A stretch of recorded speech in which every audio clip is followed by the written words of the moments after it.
ভারতের সাম্প্রদায়িক উত্তেজনা সৃষ্টি করতে পারে মোদী সরকারকে এমন সব কর্মকাণ্ড বন্ধ করার আহ্বান জানিয়েছেন ভারতীয় রাজনীতিবিদ ও জম্মু কাশ্মীর ন্যাশনাল কনফারেন্সের সভাপতি ফারুক আবদুল্লাহ। তিনি বলেন, কোনো সন্দেহ নেই যে ভারতে মুসলিমরা অনিরাপদ। এ সময় মোদী সরকারকে মুসলিমদের সম অধিকারী হিসেবে দেখতে বললেন এই মুসলিম নেতা। সোমবার তিনি ভারত সরকারের উদ্দেশ্যে বলেন, সাম্বলে যেসব ঘটনা ঘটেছে তার যেন পুনরাবৃত্তি না ঘটে। তিনি আরও বলেন, ভারতের মুসলিমরা সাগরে নিক্ষিপ্ত হতে পারে না। সরকার ভারতের 24 কোটি মুসলিমদের কোথায় ফেলবে? সাংবাদিকদের সাথে আলাপকালে সরকারের উদ্দেশ্যে ফারুক আবদুল্লাহ বলেছেন, মুসলিমদের সম অধিকারী হিসেবে দেখুন, এটি সংবিধানের মূল মন্ত্র। এদিন সরকারের সমালোচনায় তিনি আরও বলেন, যদি এই সরকার সংবিধানকে বদলাতে চায় তাহলে ভারত কিভাবে টিকে থাকবে?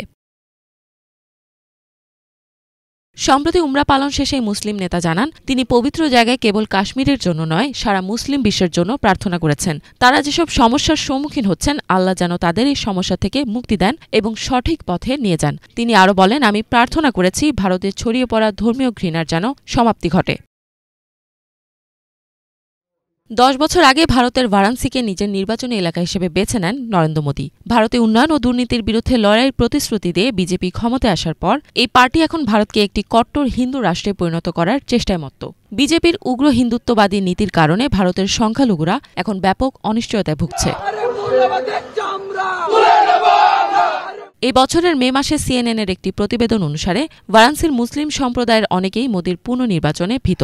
সিএনএনকে বারাণসীর মুসলিম নেতা সৈয়দ মোহাম্মদ ইয়াসিন বলেন, ভারতে মুসলিমরা এখন আরও বেশি অনিরাপদ। মুসলিমদের বিরুদ্ধে প্রচুর ঘৃণা ও বিদ্বেষ ছড়ানো হয়। তারা মনে করেন বিজেপির পদক্ষেপগুলো হয় মূলত মুসলিম বিরোধী। বিজেপির উগ্র হিন্দুত্ববাদী নীতির কারণে বারাণসীর জ্ঞানবাপী মসজিদও তীব্র বিতর্কের মুখে পড়ে। এছাড়া হিন্দু নেতারাও বারবার দাবি করছে ভারতের মুসলিম জনগণ জোরপূর্বকভাবে ধর্মান্তরিত হয়েছে, যদিও সেই ধারণা ইতিহাসের বাস্তবতা থেকে অনেকটাই আলাদা। সিএনএনের প্রতিবেদন অনুসারে ভারতের মুসলিমরা এখন নিজেদের ধর্ম পরিচয় গোপন রাখতে বাধ্য হচ্ছে। আগামী দিনে এই পরিস্থিতি আরও খারাপের দিকে যেতে পারে বলেও শঙ্কায় রয়েছেন তারা। ইফাত জাহান, বাংলাভিশন।